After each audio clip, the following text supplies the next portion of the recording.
और क्या ये एक तरह से लैंडमार्क है पूरे इंडिया के लिए? नहीं, सबसे पहले तो मैं ये कहूंगा कि मुबारकबाद के हकदार हैं CSIR IIIM के डायरेक्टर डॉक्टर जबीर, उनकी सारी की सारी टीम। मुझे नहीं लगता कि इससे पहले इस पैमाने पर भद्रवाह में कभी कोई प्रोग्राम मुनक्कद किया गया हो जिसमें मुल्क के अलग अलग सूबों से स्टार्टअप्स भी आए हुए हैं, साइंसदान भी आए हैं, सामीन भी आए हैं। मणिपुर, नॉर्थ ईस्ट से लेकर के हिमाचल, उत्तराखंड और अलग अलग प्रदेशों से। और मुझे ये भी नहीं लगता कि इतनी बड़ी संख्या में नेशनल चैनल्स और नेशनल प्रिंट प्रेस दिल्ली से यहां पर मीडिया पर्सन पधारे हैं। ये अपने में इस बात का एक सबूत है कि किस कदर भद्रवाह को, इस छोटे से कस्बे को शिनाख्त हासिल हुई है लेवेंडर के माध्यम से। और लेवेंडर न सिर्फ आज हिंदुस्तान भर में भद्रवाह की शिनाख्त बन चुका है, परिचय बन चुका है, पहचान बन चुका है बल्कि सारी दुनिया में। एक छोटा सा तजुर्बा जो यहां से शुरू किया गया था, उसने हिंदुस्तान को एग्री स्टार्टअप्स का एक नया विकल्प, एक नया एवेन्यू सामने लाया है। और ये भ्रम भी तोड़ दिया कि स्टार्टअप होने के लिए कोई बहुत बड़ी डिग्री दरकार होती है। यहां बहुत सारे ऐसे बच्चे हैं जो बहुत ज्यादा फॉर्मल डिग्रीज नहीं रखते, लेकिन उनमें जुनून है, उनमें शऊर है, टेक्नोलॉजी अपनाने का, सीखने का, और हर तरह की इमदाद CSIR और भारत सरकार की ओर से दी जा रही है। और मुझे ये बात, इस बात भी इसलिए भी कहते हुए फख्र है कि इस सारे जिले की पहचान, अब ये 1 डिस्ट्रिक्ट 1 प्रोडक्ट भी बन गया। एक जमाना था, चूंकि मेरा भी ताल्लुक इसी जिले से था, तो जब हम बाहर जाते थे तो अपना तारुफ देने के लिए समझाना पड़ता था कि कहाँ दूर दराज एक डोडा का जिला है, दरियाए चिनाब के किनारे बसता है, उसमें एक पहाड़ है, उसमें हमारा छोटा सा गांव है। और जब तक हम तफसीर सुनाते, सुनने वाला दिलचस्पी छोड़ देता।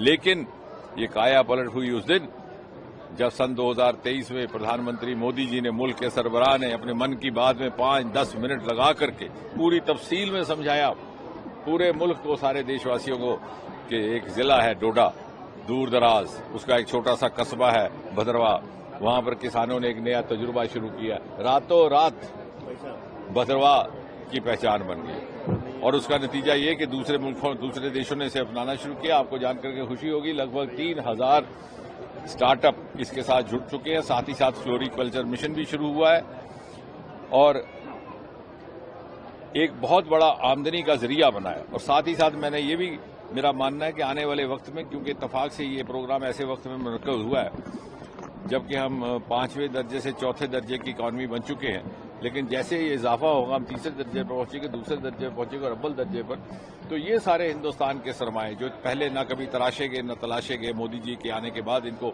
वो तवज्जो हासिल हुई जिसके ये हकदार थे, यही सरमाए हैं जो वैल्यू एडिशन करके हमारी इकॉनमी में इजाफा करेंगे। चाहे वो हमारी मेरीन इकॉनमी है, ब्लू इकॉनमी है, चाहे हमारी अरोमा इकॉनमी है, हिमालय रिसोर्सेज हैं।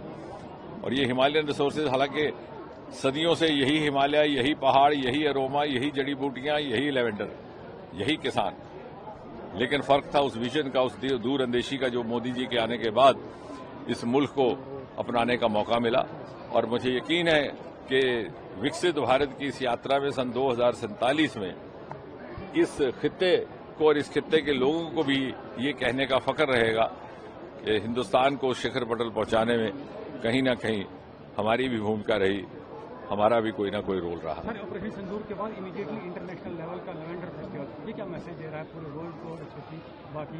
पहली बात तो ये कि आपने ये देखा कि ऑपरेशन सिंदूर के फौरन बाद हम 5वें दर्जे से 4थे दर्जे पहुंचा, जबकि बहुत सारे तथाकथित बुद्धिजीवियों का ये कहना था कि हमारी इकॉनमी तलमला जाएगी, but the prophets of doom have been proved wrong. हुआ ये, और इसका मतलब ये हुआ कि पिछले 10-11 वर्षों में मोदी जी की सदारत में एक ऐसी व्यवस्था, एक ऐसी रेसिलियंस पैदा की गई थी कि इकोनॉमी के ग्राफ में भी कहीं फर्क ना आए, और साथ ही साथ हमारा वॉरफेयर टेक्नोलॉजी भी इंटैक्ट रहे। और ये जितनी वॉरफेयर टेक्नोलॉजी आपने देखी है, ये पिछले 10 वर्षों में अपनाई गई है, स्पेस टेक्नोलॉजी के माध्यम से, एटॉमिक एनर्जी के माध्यम से, ये पहले कभी ना था।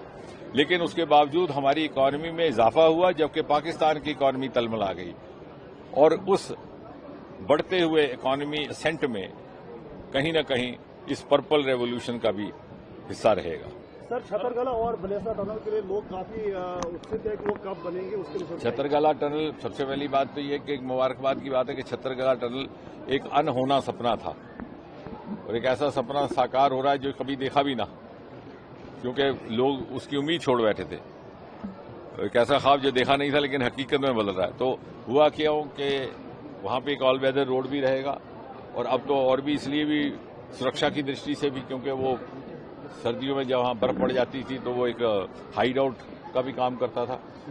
पहले हमें मुश्किल ये हो रही थी कि उस टनल की कीमत बहुत ज्यादा थी, उसका डीपीआर बन चुका था लेकिन 4,000 करोड़ रुपया उसका बजट था। बीआरओ ने उसमें कुछ दिक्कतें अपनी जतलाई, फिर एनएचएआई को ट्रांसफर करने की बात हुई, फिर वो भारतमाला में आया, लेकिन अब उसका एक अलग से प्रोजेक्ट लाया गया है। नितिन गडकरी साहब जब सोनामर्ग में तशरीफ लाए थे तो उन्होंने बाकायदा एलानिया तौर पे अवाम के आगे ये कहा कि छतरगला का टनल हमने प्लान में इंक्लूड कर लिया, लेकिन इसमें ये जाहिर बात है कि कुछ साल लगेंगे। इसकी तामीर का काम भी बहुत आसान नहीं रहेगा, लेकिन जब ये बन जाएगा तो एक ऑल्टरनेट ऑल वेदर 12 महीने के लिए हमें सड़क मिलेगी, लखनपुर से सीधा बसोली बन्नी होते हुए भद्रवाह डोडा तक। और रेवेन्यू की दृष्टि से, ट्रेड व्यापार तजारत की दृष्टि से और साथ ही साथ ईज ऑफ ट्रेवल, ये सारे आयाम उससे पूरे होंगे। सर आर्मी का स्टेटमेंट रात को सामने आया जनरल अनिल चौहान का, और उसमें जयराम रमेश ने कहा कि प्राइम मिनिस्टर को इस पर क्लियर करना चाहिए कि हमारा अगर लॉस हुआ है तो आज इसको क्यों बोला जा रहा है। इसमें हमें आउट ऑफ टर्न बोलने की मेरी आदत नहीं है। आप सारे मीडिया के मित्र सारी उम्र मेरे साथ रहे हैं, जो मैंने बोलना था मैंने बोल दिया। आज हम जश्न मना रहे हैं लेवेंडर के फूल का, इसी की महक लेकर के आप भी जाइए और इसी की मिशन 3 जो है आगे आ सकता है। हाँ बिल्कुल आएगा, बिल्कुल आएगा। और ये मुझे खुशी है कि डॉक्टर जबीर ने बाकी इंस्टीट्यूट्स को भी इसके साथ जोड़ दिया है। पहली बार ये एक राष्ट्रीय स्तर पर, एक कौमी स्तर पर इस तरह का आयोजन भी किया जा रहा है, उसी तर्ज पर जिस तरह के अभी हाल ही में मैंने मुंबई में 2 दिन का एक प्रोग्राम किया था। और इससे हमारे बच्चों को एक विजन और उनका एक्सपोजर का भी मौका मिलता है। सर सिंगापुर और टनल और टनल का क्या वो उसमें कोई देरी हुई है, क्योंकि देखिए आजकल जमाना साफ गोही का है, तो जो बात है तर्क से साथ करनी चाहिए। आपका कहना सच है, उस टनल में कुछ कंट्रैक्ट वगैरह में दिक्कत आई थी, लेकिन वो प्रोजेक्ट बंद नहीं किया गया। वो मैं चाहूंगा कि आपके सामने उसका आपके मार्फत ये वजाहत हो।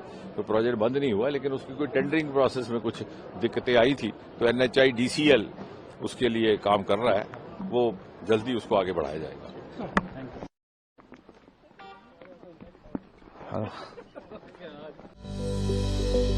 Welcome to K-Mall, a premium project by Kaleen Group. K-Mall is in the heart of Kolkata's electronic, garment and lifestyle hub, Khidirpur. K-Mall, which is designed as a world-class mall, is the outcome of endless effort of our experts, combined with modern superb techniques and new age design. Book now